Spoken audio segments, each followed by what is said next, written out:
E entrando no tema agora, você já comentou um pouquinho como que você enveredou para essa questão da fraude, né? Como que isso veio para o seguro? Como que você começa a atender as seguradoras? Então, eu sempre achei o mercado muito carente quando eu acompanhava as investigações de incêndio, a carência porque no campo penal, né, no direito penal propriamente dito, você tem duas fases da persecução penal. Tá certo? A primeira fase que a gente chama de persecutio criminis, né? Que é da instauração do inquérito policial até o recebimento da denúncia. Recebimento da denúncia começa a segunda fase da persecução penal, tá certo?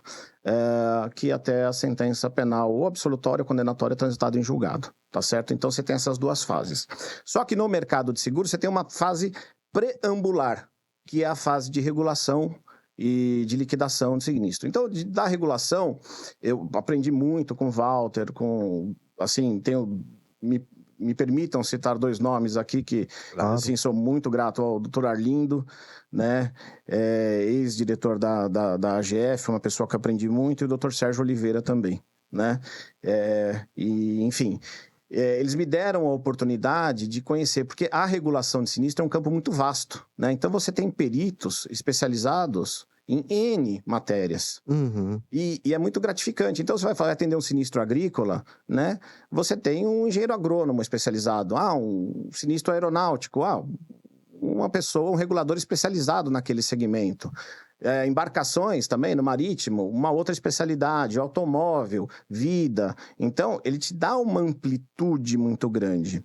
Então, antes... E por que eu vi que o mercado era carente? Porque, à época, estou te falando lá dos anos 90, início dos anos 2000, as seguradoras, elas faziam um procedimento de regulação de sinistro, entregavam esse relatório, né, de regulação, seja com análise de perícia contábil, perícia mecânica, enfim, perícias, as mais variadas possíveis, tá certo? E entregava aquele relatório para o departamento jurídico, né? E às vezes, né, não raramente, uma negativa de sinistro lastreada com base nesse relatório, o segurado exercendo evidentemente seu direito, né? O segurado, ou um terceiro exercendo seu direito, ingressava com uma ação judicial, pedindo a indenização, porque discordava daquela decisão administrativa da companhia. E a companhia, às vezes, especificamente agora de fraude, a companhia fala, puxa vida, mas você está falando que é fraude aqui, mas não existe um inquérito policial instaurado, né? E lembrando que depois da promulgação da Constituição de 88, há um princípio, né, que precisa ser respeitado, aliás, não só esse, mas como todos os outros princípios constitucionais, dentre eles o princípio da presunção de inocência, que você não pode tratar como se uma pessoa condenada fosse antes do trânsito em julgado de uma sentença penal condenatória. Então, você tem um ordenamento jurídico, tá certo? E muitas vezes a seguradora chegava a uma conclusão de irregularidade dos sinistros por uma possível fraude, mas não havia essa comprovação jurídica propriamente dita. E eu falei, puxa vida, então eu preciso, na verdade, compartilhar essas provas que foram amealhadas durante o processo de regulação, de liquidação do sinistro, e trazer para o campo penal, para um procedimento oficial instaurado. Seja instaurado por requerimento da companhia, seja instaurado por dever de ato de ofício da autoridade policial, né? Enfim, então eu comecei a enxergar, falei, eu preciso trazer essas provas para cá. E essas provas precisam ser ratificadas, né? Entendi. Mas assim, como que chega até você assim?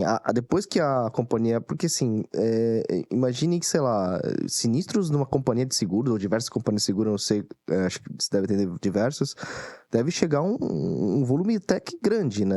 Por se tratar de fraude, uma coisa que pode ser um preconceito, uma coisa, uma opinião, sei lá... não sei se aqui no Brasil tem muito tipo de fraude, eu imagino que sim, a gente conversou, né, um tempo atrás sobre isso. Depois que o regulador fez ele desconfiou, ou o analista desconfiou que isso pode ter sido uma fraude, ou não? Antes de negar o sinistro, para ter certeza, você é acionado? O ideal é uma pergunta absolutamente pertinente, né? Você, dentro de uma companhia de seguros, você tem inúmeros departamentos. Sim. Entre eles o departamento de sinistro e o departamento jurídico. O que é o ideal, a meu ver, a meu sentir? Que haja uma simbiose entre esses departamentos. Porque quando há uma comunicação de sinistro, seja de automóvel, seja de incêndio, enfim, os mais variados possíveis, a primeira pessoa que tem contato com essa possível fraude, efetivamente, é o analista. E ele vai determinar para que o regulador vá a campo, vá a um sindicante, vá a um perito, para melhor entender o que aconteceu. E, desculpe, o que a gente sempre recomenda é o seguinte: você tem que sair para fazer essa regulação, esse trabalho de campo, que eu fiz com meu pai lá atrás e aprendi um pouquinho, bastante com ele, não um pouquinho, mas bastante com ele, a gente não sair do escritório sem o preconceito de que aquilo seja uma fraude. Você tem que tratá-lo e respeitá-lo como um consumidor normal. E por que dessa importância? A seguradora, e eu acho que esse é um tema bastante complexo, e talvez antes de responder a tua pergunta, eu preciso pontuar uma questão que é sobremaneira relevante. A seguradora, ela não é somente que ela administra recursos de terceiros. Ela é uma instituição financeira à luz da Lei 7.492. Então, quando você administra esse recurso de terceiros, você tem que ter responsabilidade naquilo que você paga, naquilo que você não paga. Perfeito. Se você começa a pagar sinistros indevidos, ou sinistros, vamos dizer assim, fraudulentos, você pode ser responsabilizado por um crime de gestão temerária. Então, a regulação, ela precisa reconstruir os fatos de maneira fidedigna. Regulação que eu digo no sentido amplo, os peritos, reguladores, sindicantes e por aí vai. Tá certo? Esse procedimento todo que a gente chama para você liquidar de maneira escorreita esse sinistro. Então, assim, essa responsabilidade, existe o princípio do mutualismo. Então, você não pode sair pagando qualquer coisa. Então, você faz esse trabalho, até porque há uma regulamentação da própria SUSEP, né, que assim recomenda que o sinistro seja regulado, porque senão você vai pagar tudo, enfim, você tem que saber pagar aquilo que é devido e recusar o que não deve ser pago. Esse é o ponto de partida. Por que é importante? Como eu sou acionado, o ideal é que haja essa simbiose entre departamento jurídico e departamento de sinistros, tá certo? O ideal é que quando haja a percepção, ainda assim, você trabalha sempre no campo da probabilidade. Olha, existe uma probabilidade positiva, ou há indícios, ou há indicativos, ou há sinais que demonstram que aquele sinistro pode ter sido irregular. Tá certo? Aí sim, o que você faz? O departamento de sinistro comunica o jurídico e o jurídico nos aciona, né? E o ideal é que antes que o local ainda esteja preservado, depende, evidentemente, da natureza do sinistro. Mas, por exemplo, num caso de incêndio, olha, o local está preservado, né? O regulador, ele pode adentrar o local logo depois? Somente após a liberação da autoridade policial, somente após a liberação do Instituto de Criminalística. Feito isto, o IC saiu do local. O que você faz? Recomenda-se, na verdade, né? Se há indício de irregularidade, recomenda-se, né, que o local permaneça preservado, faça-se uma ata, né, elabora-se uma ata com o segurado, com o representante da empresa, para que preserve o local. E aí, a partir dali, os nossos peritos adentram ao palco dos acontecimentos para reconstruir os fatos. Então você manda a equipe pro local também. Na verdade, inclusive, o advogado. O advogado faz parte da regulação do sinistro. Entendi. Então você busca a prova. Olha, existe a possibilidade de que esse incêndio, no caso, como exemplo, seja irregular. Então você vai com um perito de causa, por exemplo. Você vai verificar, você vai cotejar. Olha, esse incêndio foi criminoso. Mas como é que você fala que foi criminoso? O fato de ter sido criminoso significa dizer que foi segurado? Não. Não necessariamente. Sim. Porque para você comprovar um crime, o que você precisa ter? Autoria definida, materialidade e motivação. Se você não tiver esses 3 elementos presentes, você não consegue comprovar um crime. Seja de fraude de seguro, seja qualquer outro crime. Tá? Então, é com esse raciocínio que a gente vai a campo. Aí o que acontece? Mas isso é muito rápido, é muito célere.